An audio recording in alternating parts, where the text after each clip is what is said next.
പെൻഷനുമായി ബന്ധപ്പെട്ടുകൊണ്ട് അവരുടെ വിവരം പുറത്തുവിടാത്തത് അക്ഷന്തവ്യമായിട്ടുള്ള പ്രശ്നമാണത്. ഈ പെൻഷൻ ആളുകൾ മേടിച്ചു എന്നുള്ളത് അതിൻ്റെ ഒരു പരിശോധന നടത്തി വിവരം പുറത്തു വിടും. ഗവൺമെൻറ് പുറത്തു വിടണമെന്ന് തന്നെയാണ് അഭിപ്രായവും. കാരണം ആളുകൾ ഇതൊന്നും ഒളിച്ചു വെക്കേണ്ട കാര്യമല്ല. പക്ഷേ 1438 പേരെ അങ്ങനെ കണ്ടെത്തിയതായി ധനകാര്യ വകുപ്പ് അറിയിച്ചു. അവർക്കെല്ലാം ധനകാര്യ വകുപ്പ് നോട്ടീസ് കൊടുത്തു. അതുമായി ബന്ധപ്പെട്ട നടപടിക്രമങ്ങൾ എടുത്ത് അതൊന്ന് സൂക്ഷ്മമായി പരിശോധിച്ച് അക്കാര്യങ്ങൾ പുറത്തു വിടുക തന്നെ ചെയ്യും. അത് ഒളിപ്പിച്ചു വെക്കാനൊന്നും കഴിയുന്നൊരു കാര്യമല്ല. കാരണം ഗുരുതരമായൊരു പ്രശ്നമാണ്. ഇങ്ങനെ ചെയ്തവരോട് ഒരു സന്ധി നമുക്കുണ്ടാക്കാനും കഴിയില്ല. അത് കേവലം ഒരു പണം പലിശയോടുകൂടി തിരിച്ചടക്കില്ല അവസാനിക്കുകയില്ല. കഠിനമായ നടപടികളിലേക്ക് പോകേണ്ടി വരും. അക്കാര്യത്തിൽ മുഖ്യമന്ത്രി തന്നെ ഇന്നലെ പ്രധാനപ്പെട്ട ഒരു യോഗം നടത്തിയിരുന്നു. ഉദ്യോഗസ്ഥ തലത്തിൽ ആവശ്യമായ നിർദ്ദേശങ്ങൾ കൊടുത്തിട്ടുണ്ട്. 1438 എന്ന് പറയുമ്പോൾ 64 ലക്ഷം കൊടുക്കുന്നവരിൽ വളരെ വളരെ ചെറിയൊരു ശതമാനമാണ്. പക്ഷേ 1% പോലും അത് ഉണ്ടാകാൻ പാടില്ല. അതൊരു നൈതികതയുടെ കൂടി പ്രശ്നമാണ്. അപ്പോൾ ആ വിധത്തിൽ തന്നെ അത് കൈകാര്യം ചെയ്യും. പുറത്തു വിടുന്നതിൽ പ്രയാസം ഉണ്ടാകില്ല. കേരളത്തിന്റെ പെൻഷൻ സംവിധാനത്തിനെതിരായ ഒരു പ്രചാരണമായിട്ട് ദേശീയ തലത്തിൽ ഇത് മാറുന്നുണ്ട്.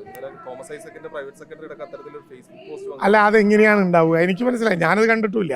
കേരളത്തിലെ പെൻഷൻ ഒരു കാലത്ത് മുടങ്ങാതിരിക്കാൻ പെൻഷൻ ഫണ്ട് ബോർഡ് രൂപീകരിച്ച സംസ്ഥാനമാണ് ഈ കേരളം.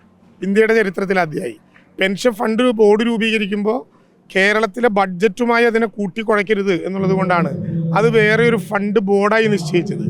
ആ ഫണ്ട് ബോർഡിൻ്റെ പണം കടമെടുക്കാനുള്ള കേരളത്തിൻ്റെ